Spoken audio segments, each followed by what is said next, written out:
Oh, hi. I didn't hear you come in. What's what's the best world in Banjo-Kazooie, do you think? I mean, is it possible to arrive at that answer? Well, I intend to do so in this very video. We're going to go through all 9 worlds. All 9. We're going to determine which is the best. This is a question I have been thinking about my entire life. So what is Banjo-Kazooie? Well, it's a super cool 3D platformer for the N64. Do you not know that? Dude, do you not know that? Why are you watching? You know, I'm actually really flattered you want to watch, but you don't know what Banjo-Kazooie is. Come on, come aboard. It'll be great. It'll make so much sense. So much sense for you to watch this.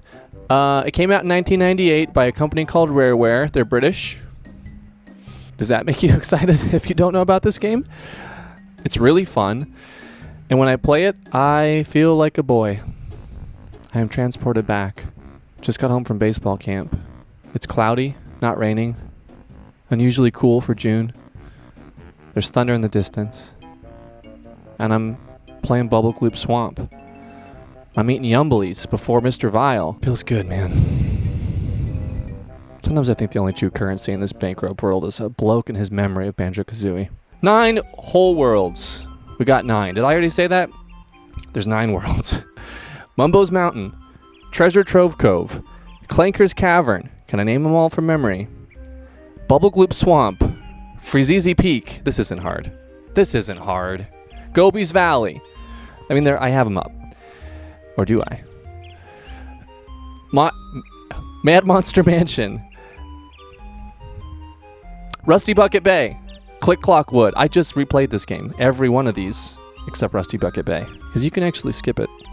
So that one's from memory. We're going to go through all of these, and we're going to determine which is the best. And I developed a complex rating system. 5 categories, each weighted according to my subjective interests. First category, immersion/mood. Now, you could probably interpret this as what I want to live in the world, but that's not totally accurate. It's more like, do I feel like I live there when I'm playing it? And does it put me in a good mood? It's as simple as that. Second category, layouts. What's the shape? What's the design? Is there good verticality? Can I do a loop? I love doing loops. Characters. Who's in the level? Who am I going to be interacting with? Who am I going to be murdering with Kazooie's beak? Puzzles. Every world has 10 jiggies. See? You should know that. Are the jiggies easy, hard, fun to get? And then lastly, the most important category I can think of in my mind is music. Now, the music of this game is incredibly important to me. The melodies get stuck in my mind all the time. The gentleman who composed it, Grant Kirkhope, that's the only person on this whole development team I could pull off the top of my dome. You might notice that puzzles and characters are awfully low. They're weighted awfully low. It's because I already know where everything is, right? When I sit down and replay this game, I'm not thinking like, oh yeah, I gotta go inside Tank Tup and do the memory game with the turtles. No, I know that in my bones. I replay this because of how the worlds make me feel and how the tunes tickle my soul. And I've tossed a little bit of weight to puzzles and characters. But this is mostly feeling. This is heart. This is soul. It's very little brain, as you're about to find out. Okay, we gotta hop to it, because there's 9. Did I already say that? There's 9. We're going through them all.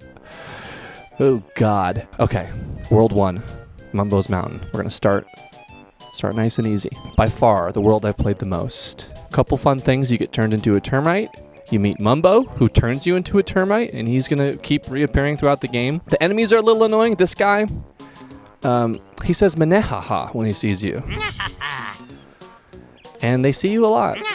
So I hope you like the phrase "Menehaha." I did some research for this game. I wasn't just replaying it mindlessly.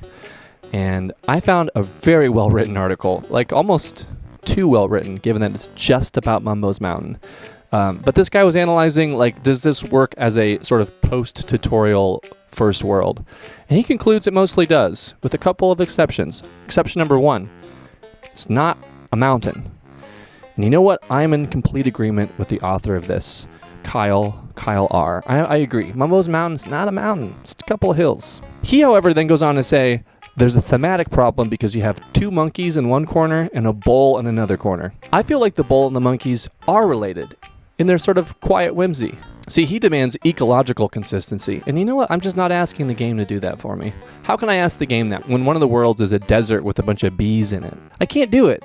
Okay, layout. It's got a pretty good flow and nice creative gatekeeping. You can't explore all the world until you learn a couple moves like the Talon Trot. A couple knocks is that some of the jiggies, of which you're meant to collect 10, are just laying around. Like they're just on a hill. Characters. It's a whole slew. You get introduced to a lot of characters. I mentioned the pair of monkeys. Chimpy, Conga. They're both annoying. Mumbo, but I don't think we can totally count him in our score for this level because he appears in many worlds. You got Ticker the Termite. There's a couple of them in Ticker's tower, and they want to undress you. Oh, and this bull, you can't kill him. He's one of the very first enemies you meet, and he cannot be destroyed. I find that interesting. Music. Now, I love the music of this game. I think the music from Mumbo's Mountain, merely okay. It's fun, it's whimsical. Now, am I crazy, or does it kind of sound like that song from Mulan? We'll have you washed and dried, trimmed and polished till you glow with pride. So for when we talk about the music of this game, I'll probably end up doing is I'll play a little bit of my favorite sub-theme. Every world has a couple different sub-themes, which is one of my favorite parts of this game. The music is dynamic, depending on where you are in the world. The instrumentation or arrangement will change, but the actual song keeps going. And this world has 3 different sub-themes, and they're all okay.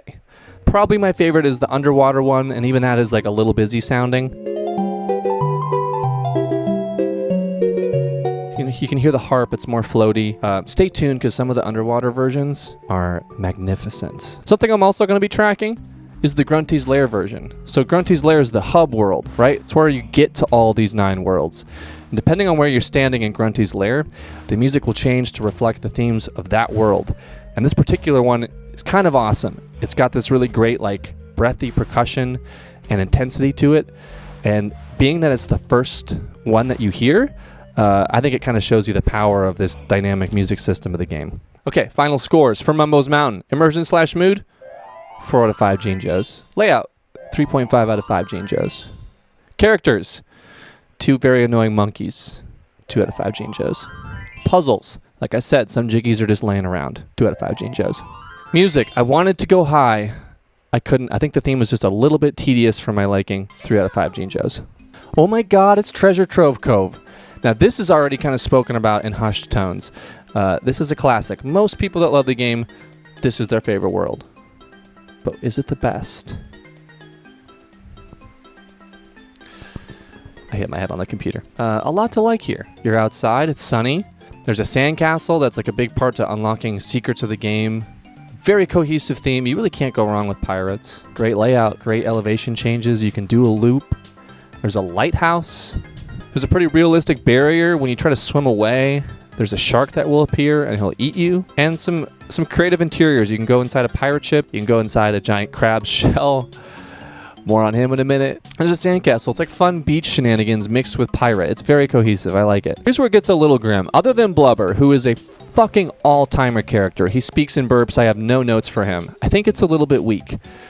Leaky the Bucket. Find me someone that loves this game that thinks Leaky the Bucket is a memorable character. I don't think that person exists. The Shock Spring Jump. Not a character, but this game has so many gatekeeping mechanics to keep you from getting too far ahead. And this one sucks. It's like, hey, you can jump really high, but only in these specific areas. Not particularly graceful. By far the worst part about this level is the enemies. I cannot find one that I really like. Yum-Yums eat your belongings, and they bounce around.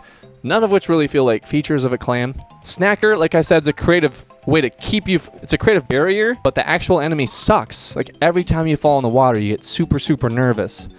And then these treasure chests, I think they're a fun idea, but they have these teeth that I keep hitting.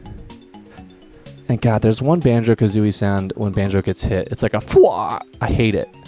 I feel like he always makes that sound when I hit the teeth of the treasure chest. Music, very good. I mean, you've been listening to it. It's perfect. Something about the N64, I think the steel drums and the flutes, they just sound great. It's a great melody. There's a really subtle sub-theme when you get to the pirate ship where it switches to this like accordion harmonica, kind of like almost like a drunken dirge. I love that. That's playing right now. The Grunty's Lair version is also excellent. Something that adds so much is they add a little bit of like ocean tide sound effect, and you can really hear it when you go up on top of the lighthouse. the music completely cuts out, and it's just like seagulls, wind, and the tide, and it's really effective sound design. We can finally talk about jiggies, because they're not just laying around like they were in Mumbo's Mountain. My favorite jiggy is the one where you have to go around the island and hit the X's. I love jiggies that make you have to go around. Something about that forced exploration, if it's done right, is very pleasing. Worst jiggy, the mini-boss. I think this game kind of suffers because most of the mini-bosses are annoying and laborious. Nipper sucks. Honorable mention, the Jinjo, that's right by the start pad. Now, I go back and forth on this, but I think my official opinion is that collectibles by the start pad are good. I like the little aha moment when you're searching the whole world and it turns out it's like right by the start area. That's fun. Final scores. Immersion/mood, 4.5 Jinjos out of 5. Layout, 4.5 Jinjos out of 5. Characters, 2 out of 5. Puzzles, 2 out of 5. Other than the treasure hunt across the world, there's not a ton of memorable stuff here. Music, 4.5 out of 5. I really wanted to give you a perfect score on music, Treasure Trove Cove. I really did. I just think the inside version of your theme is a little weak. Wanted to hear more. I also wish that I could listen to the underwater version, which is beautiful, without fearing for my life from that damn giant shark. Okay. How are you doing? Are you okay? Are you holding up? Okay, this is World 3. We got 9. This is our first official water level, and it begins Banjo-Kazooie's long-running interest in pee and poop water. This level purports to have a function.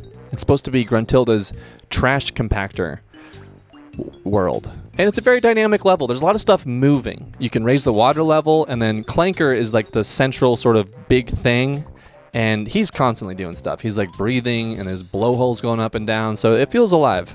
By the way, in my research for this video, I found 2 competing Banjo-Kazooie wikis, so we're going to check back in at the end and determine which is the most informative. Stay tuned. All right, layout. So Clanker's Cavern kind of has like a node structure. You have one big room with Clanker, and then a bunch of different offshoots. And you actually start in one of those offshoots, which is kind of fun. It feels like a little cold open. There's like a little miniature platforming challenge. Most of this world, though, is either under the water or inside Clanker. And there's a really cool verticality to this where you can swim underneath Clanker and then go even deeper to set him free. It's one of the most like harrowing early challenges of the game, and it makes the world feel really big. Characters, I like the NPCs a lot. Clanker is my guy. When you first meet him, right, you think he's going to be a mini boss, but he's a really sweet, half machine, half organic, sort of tragic figure. One of the many tragic figures in this game. Gloop gives you bubbles when you're about to die. Gloop is a goddamn hero. The enemies, I think, could use some work. The muty snippets, there's 6 of them, and they're like, oh man, we're all gonna get you. And you're like, okay, and you just kill them one by one, and it's quite easy. The music. Now, I think I'm more lenient than most, but I think the music is pretty good. Not great. This is the main theme. The underwater version, finally we get an absolute banger with this underwater version. It's got that really cool kind of like theremin organ thing happening underneath, which I love. Inside Clanker is a brand new piece of music, and it's got this like weird lounge energy to it, which colors the whole experience in an interesting way. It could have been a little bit more like mechanical sounding, but they make it like, I don't want to say sexy. Fuck it, I'm going to say sexy. The Grunty's Lair version, farty. Very farty. My favorite jiggy, jumping through hoops inside Clanker. I like it. It's like you're literally jumping through hoops. Least favorite, probably the one where you find this random pipe in the main room and you just swim down it for a long time and there's a jiggy at the end. I just feel like it's stressful and not very creative. As I said before, this world has a notorious jiggy that's at the very, very bottom of Clanker's tank. With Gloop giving you bubbles, I think it's fairly straightforward to complete, but it's probably the first real challenge of this game. Final scores for Clanker's Cavern. Immersion/mood, 4 out of 5 Jinjos. I really feel like I'm in a sewer. I really do. Layout, 3 out of 5. I don't love the node structure, and unfortunately it's going to reoccur. Characters, as much as I like the NPCs, the enemies are not very creative. 2 out of 5. Puzzles. Now we're finally getting somewhere with some interesting challenges, but not as interesting as I'd like. 3 out of 5. Music, 3.5 out of 5. World 4, Bubblegloop Swamp. What's the theme? Swamp. This is a weird one. I honestly feels like I'm inside when I play this world, but I know I'm outside. I know I'm outside. Layout, this is another node sort of structure, but there's barely even a central area. I mean, there's like this weird overhang, but for the most part, this world is just like 5 or 6 different clusters of areas that are all connected, kind of like a wheel and spoke. The world itself feels a little bit dead because there's these 2 giant, almost like taxidermied animals that you have to climb inside.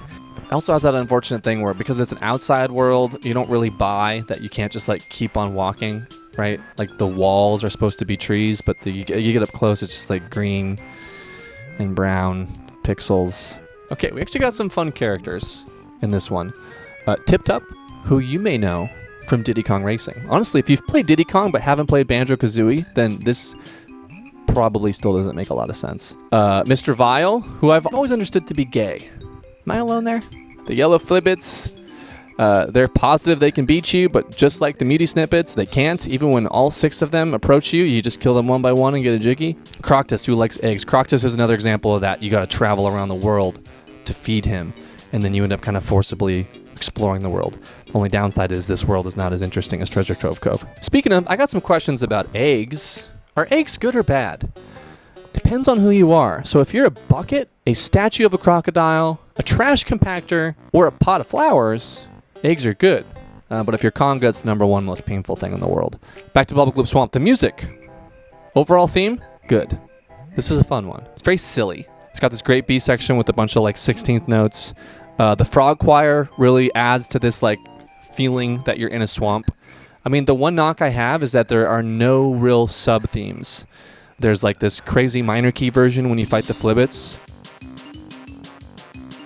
But I will play probably the most Banjo-Kazooie sounding track ever, which is the minigame music, when you compete to get the most yumblies. I'm just gonna let this play for the rest of the time.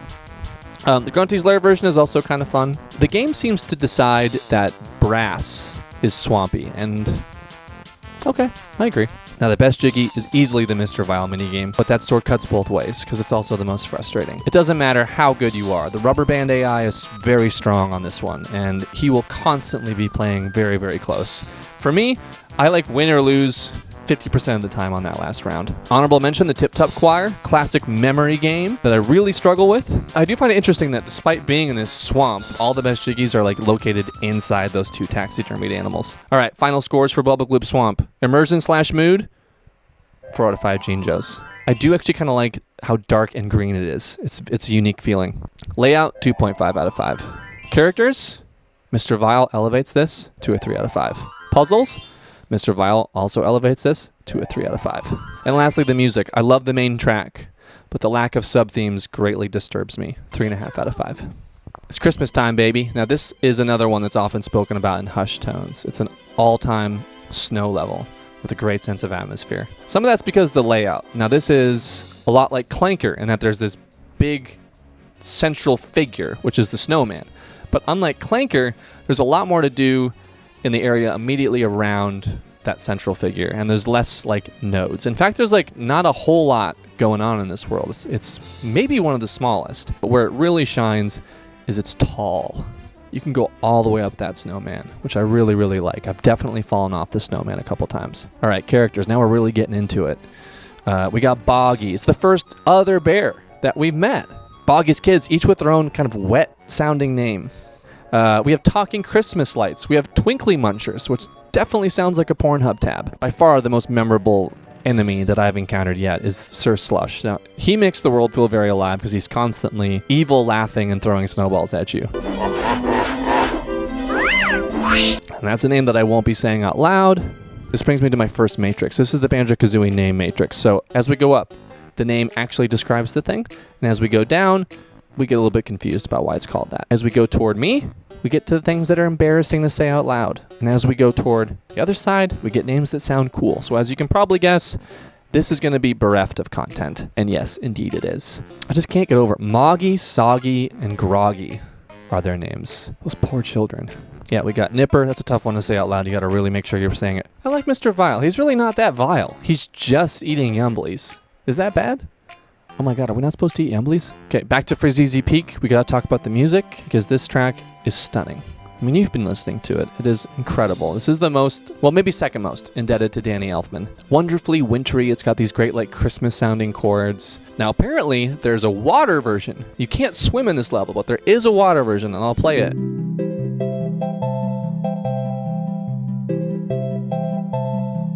All right, what kind of jiggies are we going after? Well, we got one on top of the snowman. Classic. Once you kill all the Sir Slushes, there's one that appears directly on his hat. And I did die trying to grab it on my most recent playthrough. Worst jiggy is probably Wazza. Like, I don't know what Wazza's about. I don't know what kind of guy he is. And I wish I did. Honorable mention. Now, according to my calculations, Boggy, our bear friend in this level, is responsible for 4 jiggies. That's 40% of the wealth in Freezeezy Peak. Seems high. Final scores, immersion/mood. Perfect score. When I'm in Freezeezy Peak, it's December, and I'm 9 years old. Layout, 4 out of 5. Darn near perfect. I could have used maybe a couple more interiors. Characters, 3 out of 5. If only because I hate Boggy's children. Puzzles, almost perfect again. Wazza takes it down for me because you have to get turned into a walrus, and that's like the only reason that you have to be a walrus. There's another reason is that the walrus is the only thing that can ride the sleigh in front of Boggy, but that's like a made-up bullshit reason. The Wazza thing kind of like makes sense in universe, and it annoys me. Music, 5 out of 5. Absolute stunning track. World 6, it's the desert world. The very first time I played this level, I threw up. I was homesick. I cannot divorce those two events in my mind. I see Gobi's Valley, I think, oh yeah, throwing up when you're 9 years old at home, alone, it's so traumatic. This level also has incredibly sensitive and nuanced portrayals of Middle Eastern and Egyptian culture. Layout. This one's a little bit befuddling. It's not a true loop situation. There's different like elevated terraces. And I do like that there's a magic carpet that kind of like swoops around. But I find the whole thing like rather small, and with no like giant tall snowman, the whole thing feels a little bit like it could be just like one sub area and not its own world. Most of the level surface area comes from the fact that every one of these pyramids you can go inside and do some kind of like activity. Characters, Gobi, and we're inside his titular valley. Probably the most tragic character in the game. You completely ruin his life through the course of this level. Trunker's very thirsty. Grabba, guess what he does? There's a handful of mummies. Ruby, which we will not really be talking about. Jinxie, which just direct quote from the banjo-kazooie wiki is that, interestingly, he is capable of speaking. Isn't that interesting? In a game where literally everything has eyes and can talk, isn't it interesting that a sphinx can do that too? Speaking of the banjo-kazooie wiki, let's do it. Now, what was the most helpful wiki for me? Was it the banjo-kazooie wiki, or was it the Jiggy wiki? There's pros and cons to both. The banjo-kazooie wiki, straight out of Web 2.0. There's so many ads. The user interface is not great. They spell wiki right, but I think Jiggy Wiki misspells it because of Jiggy Wiggy, which is a character in the sequel. Less ads, still loads very slow, and I gotta be honest, the color scheme is very barfy, and I'm already thinking about throw up because I'm in Gobi's Valley. Let's do a comparison with their article on Jinxie. Okay, so this is the Jiggy Wiki one. Notice the color scheme is a little bit yucky. Jinxie is a recurring character in the Banjo-Kazooie series. Jinxie is a large stationary sphinx, generally found in Gobi's Valley. Generally. Does he show up somewhere else? Quotes. By Doze is all blocked up. He does say that.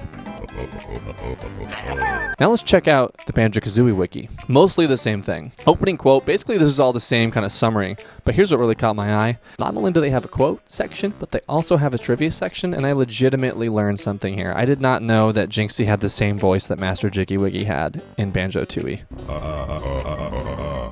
I think I have to give the edge to the Banjo-Kazooie wiki. Sorry, Jiggy Wiki. Holy shit, Jinxie's face slightly resembles Banjo? Okay, back to Gobi's Valley. Music. Good. It's quite evocative of desert and Egypt. They have that pungy instrument that's really wailing that will probably begin to grate on you. However, what I think really excels is this sub-theme. It's gorgeous. I'll play it now. It's when you are near Jinxie.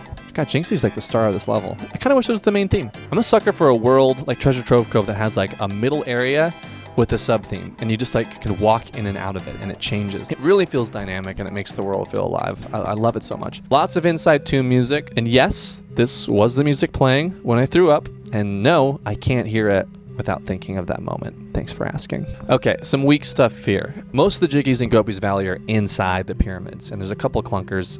Maybe my favorite is the maze, which even then feels a little weak.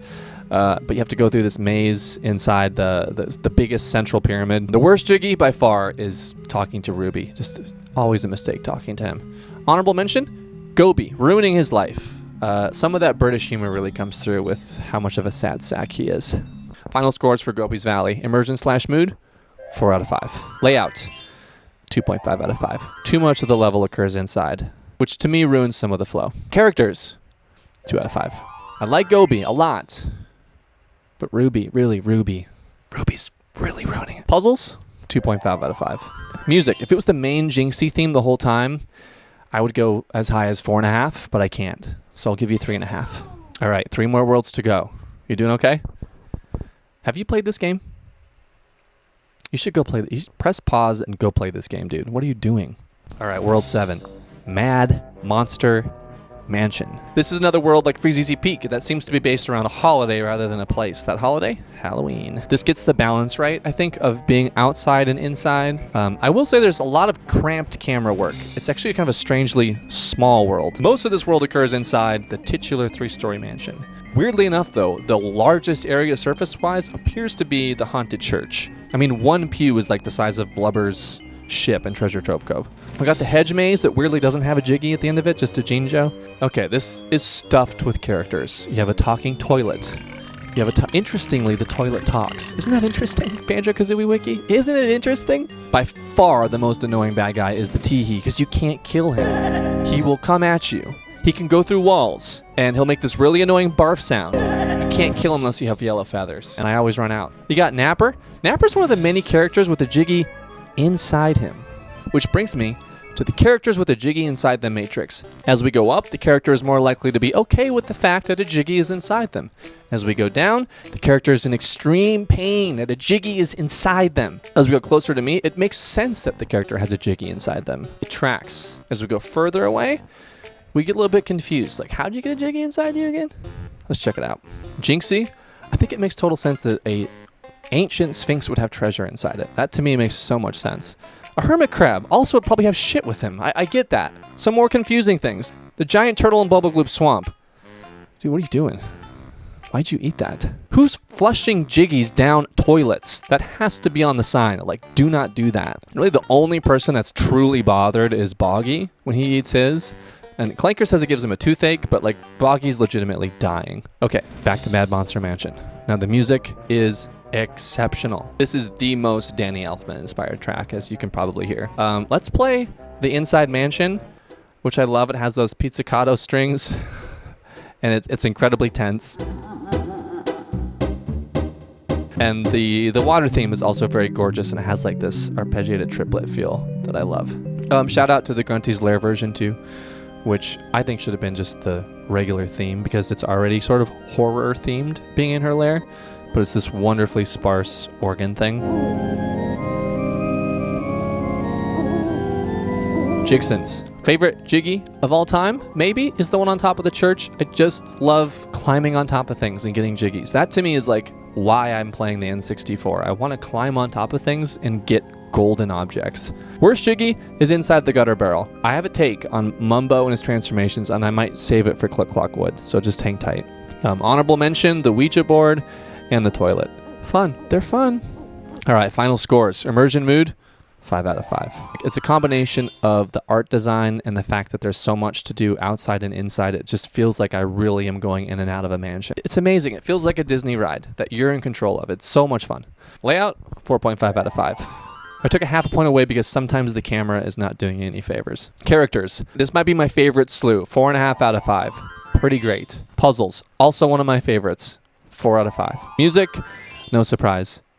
5 Jinjos. Just a stunning track. I love it. Now something you may notice is that every single song on Banjo-Kazooie is in the key of C, but this one is in C minor. So every time you get a Jiggy or get some like happy things happening, like a Jinjo or a note, there is a little bit of a clash. I almost took a point away for that, but I didn't because I'm biased and I love this world. Rusty Bucket Bay. Now, I did not play this level on my most recent playthrough, as I mentioned before, because I don't like it. But I'm going to try to be objective, even though this world has piss-colored sky and poop water and is basically a rehash of Clanker's Cavern. Even with all that, I'm going to be impartial. Okay, layout, not a full loop. You can't walk all the way around the central boat structure. I find that incredibly annoying. As with Mad Monster Mansion and Gobi, a lot of this is interiors. There's a lot of grates you gotta smash, a lot of portholes you gotta smash. You're not outside very much. Which brings us to the engine room. This gets this whole page. This is notorious as the most challenging platform puzzle. Now, the banjo-kazooie Reddit is actually fairly active, and Vargolol said it best 10 years ago now, when they say, "It fucking sucks, fuck that boiler room." Which brings us to the banjo-kazooie platforming challenge matrix. Now, as we go up, the platforming challenge makes sense within the universe of the world, and as we go down, we get to thinking, why does this exist? As we get closer to me, we get difficult, very hard. I'm dying a lot. I'm saving state a lot. I save state. When I play, I'm saving state. You know what I mean? Like, it's called cheating. As you get further from me, no problem, Bob. So let's find out. So as expected, the engine room is on the extremely difficult side. It's also a realistic challenge because I feel like something like that with gears and swivels would actually be inside a boat. Now, not to knock Treasure Trove Cove, but I did put the lighthouse underneath here because I just don't understand the archway, why that would be a geological phenomenon. The hoops inside Clanker, kind of dead center. Definitely a challenging activity, but I don't really know why hoops are inside a trash compactor, but I don't really know what would be inside a trash compactor. We're gonna get to this in a second. But this is the tree in the middle of Click Clock Wood. And there's a tree house being built. And the way they're building it is so upsetting that I can't even think about it without crying. Okay, back to Rusty Bucket Bay. Characters. This guy says ahoy whenever he sees you. It's always annoying. Snorkel, you set him free, then he just completely fucks off. Snacker's back. Yay. The music. If it wasn't obvious, I don't like this level. I don't like what this level stands for. I don't like what it's about. I also think this is the weakest track. It's just so busy. I mean, you've been listening to it. It's just too many notes. Now, the one positive plus side, and I'll play it right now, is the crew's quarters. This song rules. It's great use of tritones, and it brings back that, like, drunken dirge from Treasure Trove Cove. So really, I'm just giving it points because it recalls a better level. The water theme is interesting, but every time you're in the water, it takes away double your water health because the water's full of poop. So you're not going to be listening to the song. You're just going to be sweating the entire time. Jigsons! Even though that guy said fuck the boiler room, I have to give it my favorite Jiggy. It is a very, very memorable challenge. Worst Jiggy is that when you're done with the engine room, you're not actually done. You have to like stop a propeller and then swim around the boat. And as I mentioned before, being in the water at Rusty Bucket Bay sucks. Honorable mention, being on top of things. I love climbing on top of objects in N64 games. Okay, final scores. Immersion mood, 4 out of 5. I do feel like I'm on a boat. I feel like I'm on a tanker. I do. Tanker's Cavern. I should have called it that. Layout, 2 out of 5. Too many grates, too many interiors. The boat, none of the boat's rooms are connected. Characters, 2 out of 5. If I hear someone say ahoy one more time. Puzzles, 2.5 out of 5. The engine room doing a lot of lifting here. Most of the other puzzles are rather tedious, and the engine room is tedious. Music, my lowest score yet, 2 out of 5. Too many notes, too many chromaticisms. It's just too busy. It's just too much. I really wish you would have dialed it back 10%. Oh my God, our last world. Are you doing okay? I'm not. I'm barely hanging in there. Click Clock Wood, 4 worlds in 1. A world for every season. There's spring, fall. I can name all 9 worlds, but I can't name all seasons. Spring, summer, fall, and winter. In that order is how you usually explore the world. And it's an interesting use of cause and effect, right? What you do in fall will then be in spring. All right, here's my Mumbo take. The bee is the only good Mumbo transformation.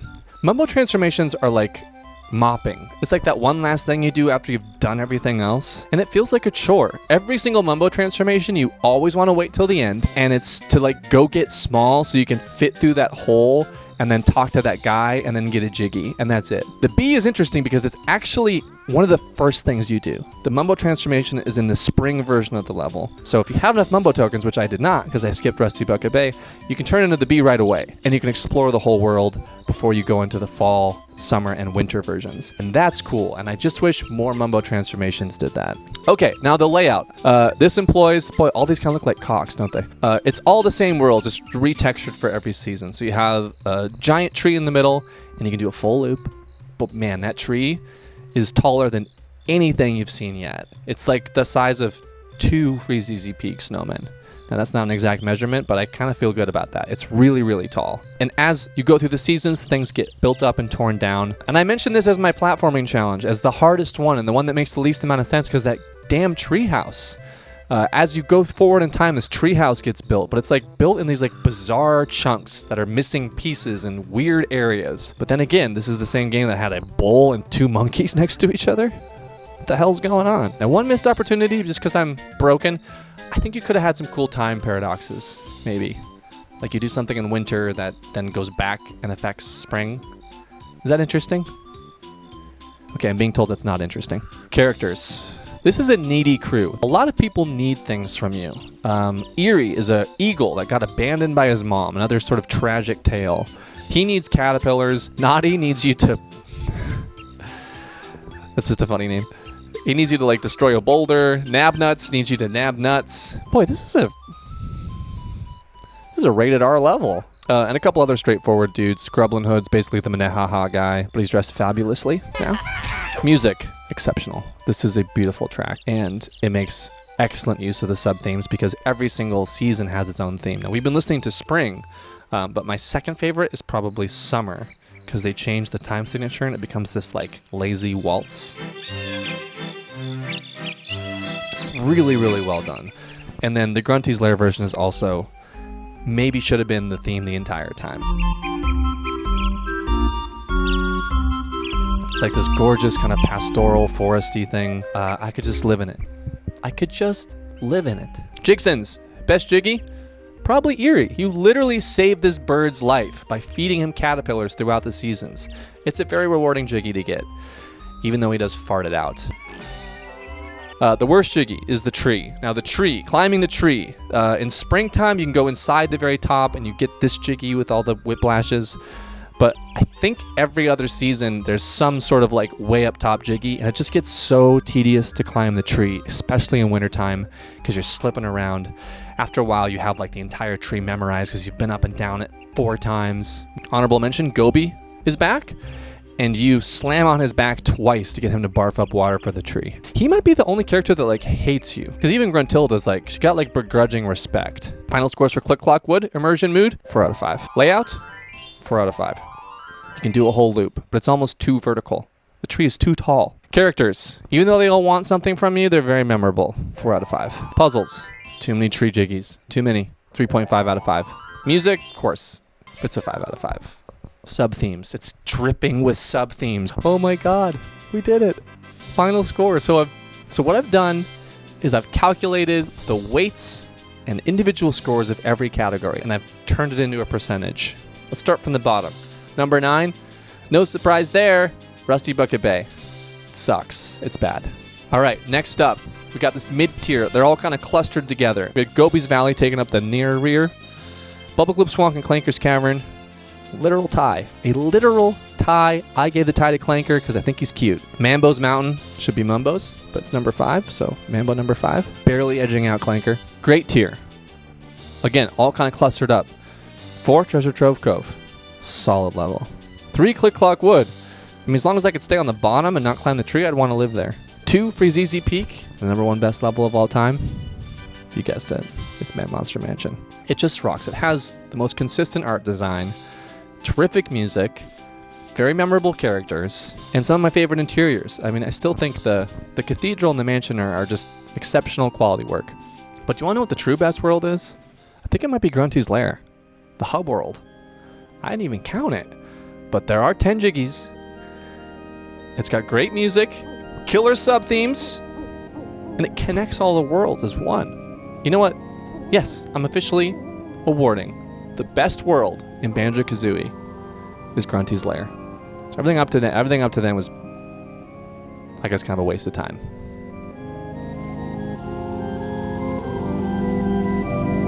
Thanks for watching.